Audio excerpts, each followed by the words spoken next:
বাংলাদেশ আওয়ামী লীগ সরকারের উন্নয়নের একটি দেশের দরিদ্র অসহায় ভূমিহীন মানুষদের মাঝে আওয়ামী লীগ সরকারের পক্ষ থেকে বঙ্গবন্ধুর স্বপ্ন ছিল বাংলার গরিব দুঃখী গৃহহীন মানুষদের মুখে হাসি ফোটাবার।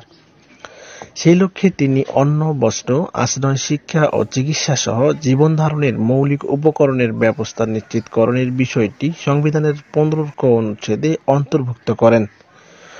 বঙ্গবন্ধু শেখ মুজিবুর রহমান 1972 সালের 20 ফেব্রুয়ারি নোয়াখালী জেলার চরপাড়া গ্রাম পরিদর্শন করেন এবং গৃহহীন মানুষদের গৃহ নির্মাণের নির্দেশ প্রদান করেন।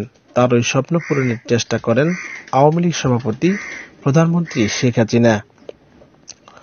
মাননীয় প্রধানমন্ত্রী শেখ হাসিনা 1996 সালে দেশ পরিচালনার দায়িত্ব গ্রহণ করার পর 1997 সালের 20 মে কক্সবাজার জেলার ঘূর্ণিঝড়ে আক্রান্ত মানুষদের দুর্দশা দেখতে কক্সবাজার পরিদর্শন করেন এবং গৃহহীন মানুষদের পুনর্বাসন নির্মাণের নির্দেশ প্রদান করেন। তার ওই নির্দেশে শুরু হয় গৃহহীন পুনর্বাসন কার্যক্রম। সেই কার্যক্রমের ধারাবাহিক অনুযায়ী দেশের আনাচে কানাচে ভূমিহীন ও গৃহহীন মানুষদের পুনর্বাসন কার্যক্রম চলমান রয়েছে।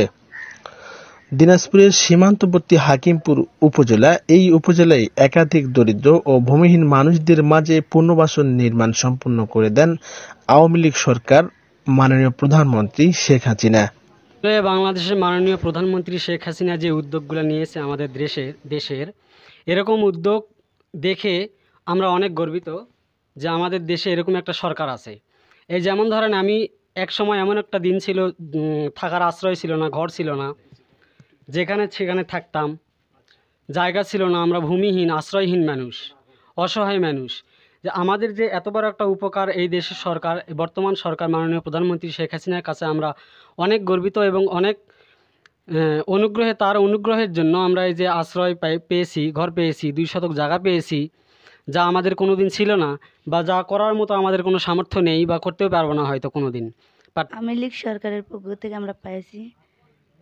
আমরা আগে আমাদের বাড়িঘর ছিল না, কিছু ছিল না, জায়গা ছিল না, এখন 2 শতক করে জায়গা পাইছি, বাড়িঘর পাইছি, এখন আল্লাহ দেয় সুখেই আছি। আওয়ামী লীগ সরকার এখন মনে করেন যে ঘর বাড়ি দিতেছে, জেলা থাকার জায়গা নাই, তে না আমরা অনেক খুশি যে এই সরকার যখন পরিবর্তিত আবার যখন সরকার হয়, এটাই আমাদের আশা।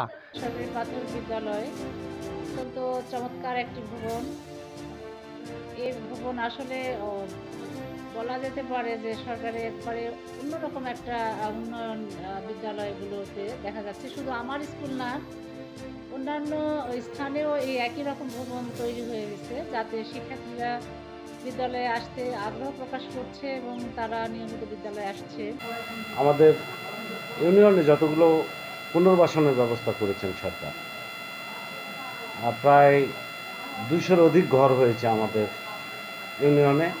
আমাদের যে আলিহাট একটা বিল্ডিং হয়েছে, আলিহাট মাদ্রাসা, গাজী জামানিয়া দাখিল মাদ্রাসায় বিল্ডিং হয়েছে, আরও বিল্ডিংয়ের প্রস্তাবনা আছে, সেগুলো হচ্ছে। যেভাবে সরকারের জননেত্রী শেখ হাসিনা যেভাবে উন্নয়ন করছে, তাতে দেশ অনেক দূরে এগিয়ে গেছে আমাদের। ইনশাল্লাহ আমরা আশা করছি এই দেশের সরকার এভাবে উন্নয়ন করতে থাকবে, এই উন্নয়ন অব্যাহত থাকবে।